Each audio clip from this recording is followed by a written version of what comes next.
Hello everybody and welcome back to the TREKCRAFT.modded.fun game server.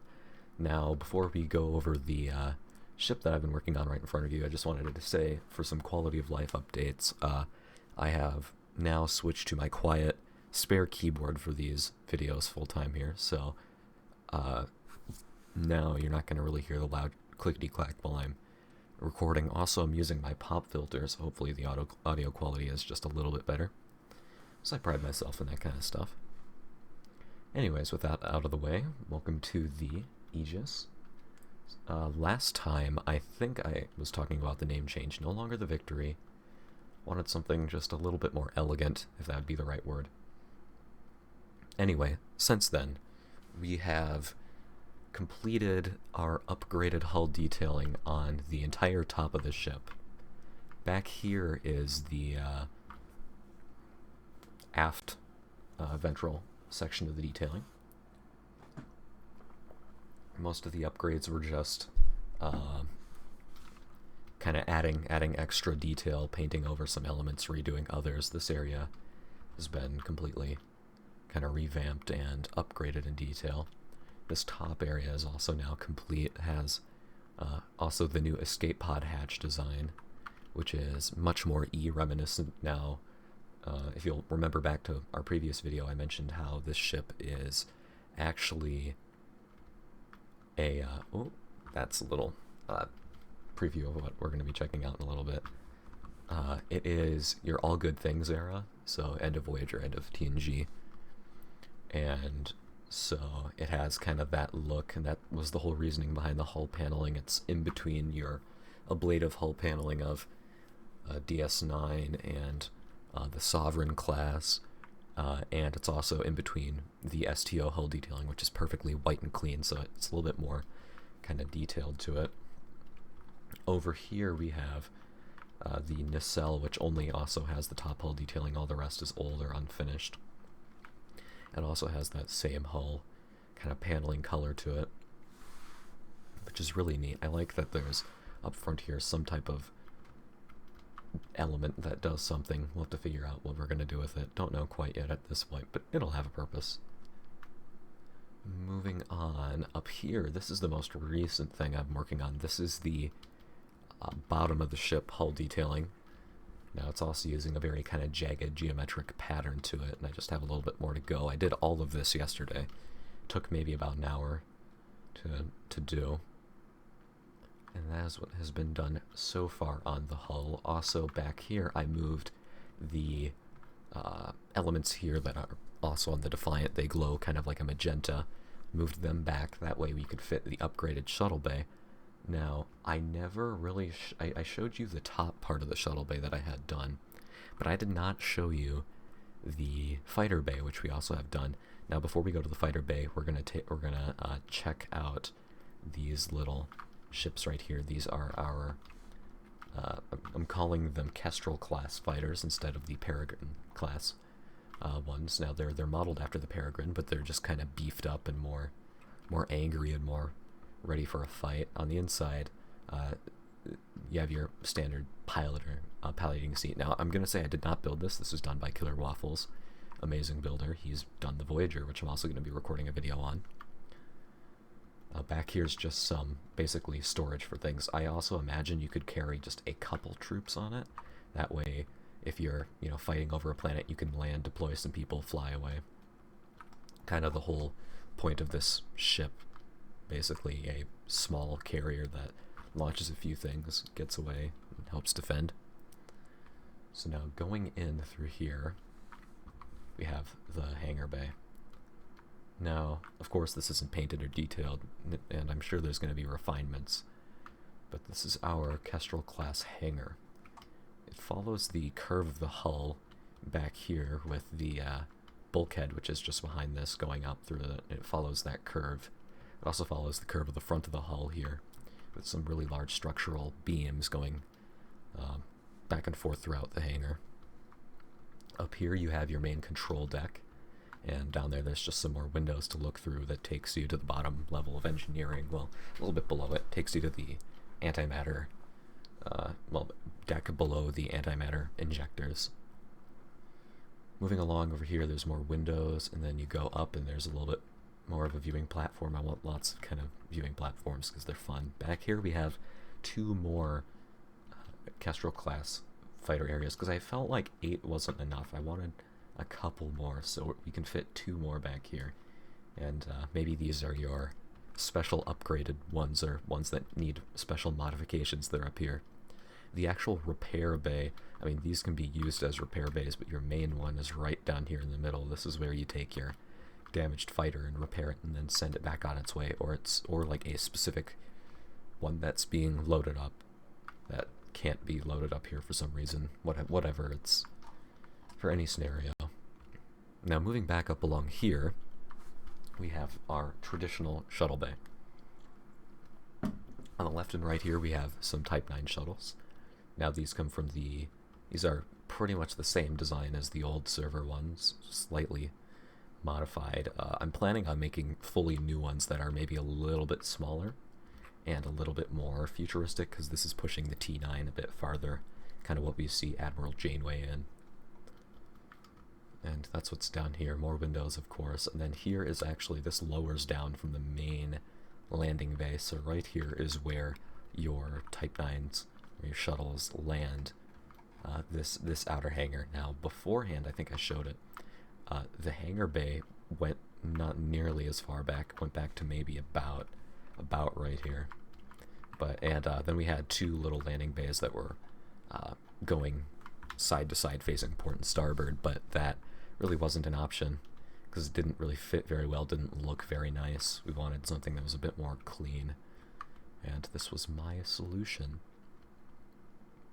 For inspiration for this, I drew heavily on the shuttle bay that we see on the Cerritos, actually, with the angled pylons in the back that kind of add to the structural design of it. I really like that, so I included it.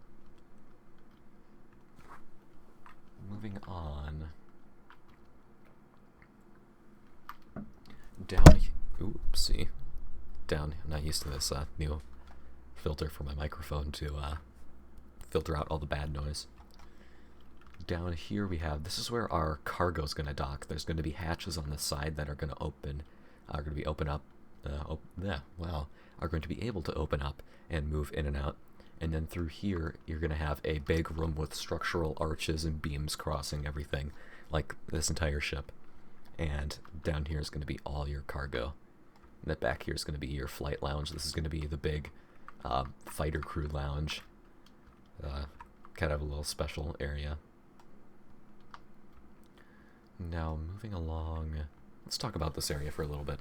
So back here is going to be where our impulse engine is going to be, and it has a very similar design to Voyager's with how it is kind of shaped and the details I applied to it. These are not actually on the model. These some of these details here, I added them to be a little bit more in line with Voyager's aesthetic.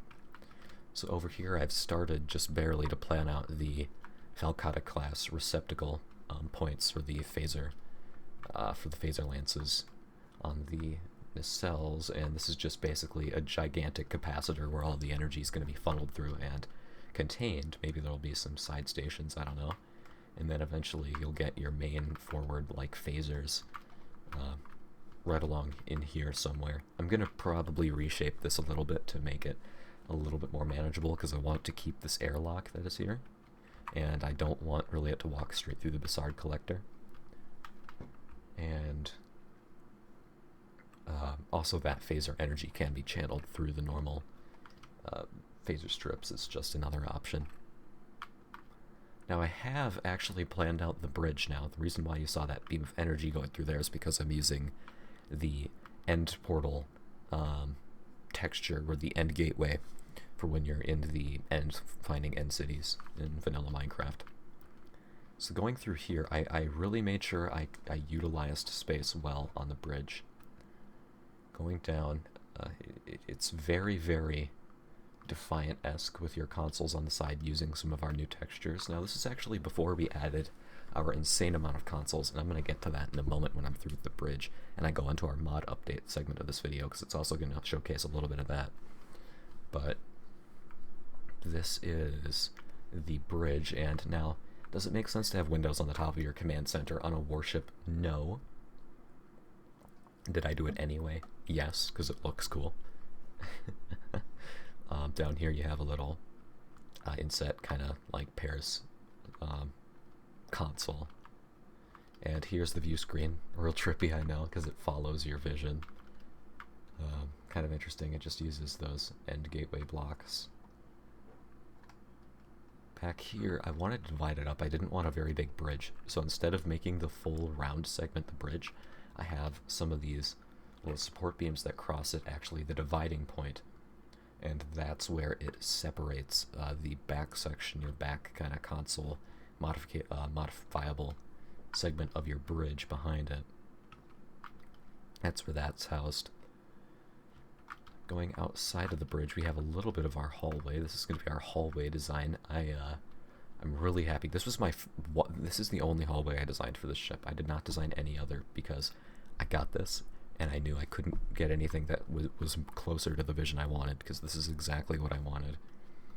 And it looks really nice in my opinion. I like the slightly colder but still defiant-y look to it. Through here is going to be your deflector systems maintenance area. Right here is, I'm guessing, maybe a little crew lounge. I don't know. This is the ready room right here. And unfinished bathroom. But the main room I want to show is the conference room, which is right here. And this is where you're going to have all your important meetings and debates, and that has your windows looking right out of the front of the ship. Anyways, that updates... Oh, wait, actually, no, scratch that. There is one area we haven't looked at. And we went past it, because it's actually farther forward in the ship than the bridge. This right here is the main engineering. Now, there's a full philosophy I have going with this, so it's hard to understand at first when you see it. So through here you have all your different engineering consoles and your engineering lab, modifiable stations, and then here you have some different consoles, or not consoles, wow, conduits running through the ceiling just to add to the look of it. And then, I mean, they're your classic goes nowhere, does nothing kind of things, just like Voyagers. Now here we have the main warp core. Now it looks weird because it's mirrored. It's not supposed to be. It has like a custom swirl going through it that isn't mirrorable. And going along here, that's where your warp plasma conduits travel to. Up here you have, this is where our computer core kind of junction is going to be. We're going to have each of our computer cores in here on each side. Then they're going to kind of be in a little computer lab station up here. I'm not sure where I'm going to put the cloaking device. My original idea was put it in here, but I want to have it in a separate area. That way not all of our eggs are in one basket in one central spot. And the computer cores can work without the central area. It just makes sense to have an area where you can tinker with the computer in your engineering space.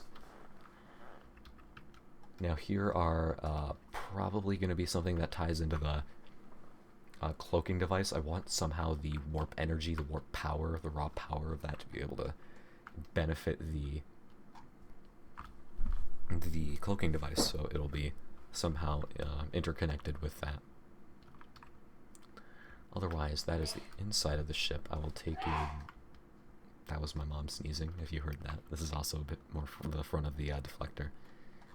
But over here is the full computer core. I mean, not computer core. Wow. Warp core. That's what this is. The warp motor. That's what this is.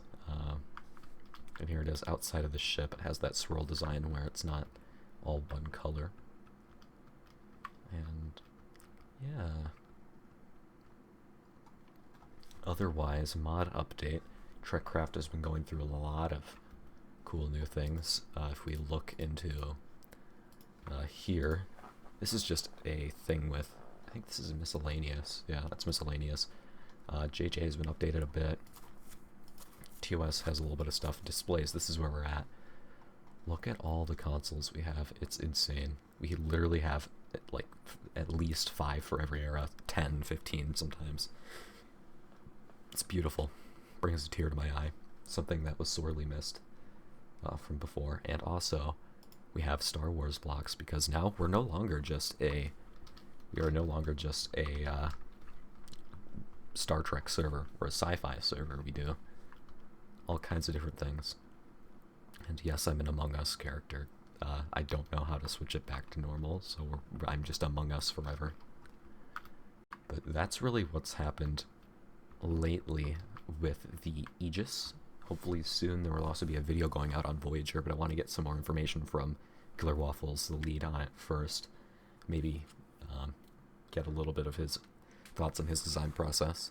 But anyways, that is this video. Thank you for watching. Make sure to like and subscribe. I also want to mention, oh yeah, hit the notification bell if you want to be notified. I'm going to be putting the links to 2 other channels in the description. One is Muffin, like usual. I'll be adding him in the description. He's one of our other builders that does YouTube videos, but also I'll be putting a link to Atrocities, a guy who's made Minecraft videos on stuff like this for a long time. He's a great guy. I've talked to him a bunch. Used to work with him on ships, and he's been doing a great job. He just recently shouted me out, so I want to make sure to kind of pay back the favor. And anyways, that's it for this video, and I'll see you in the next one.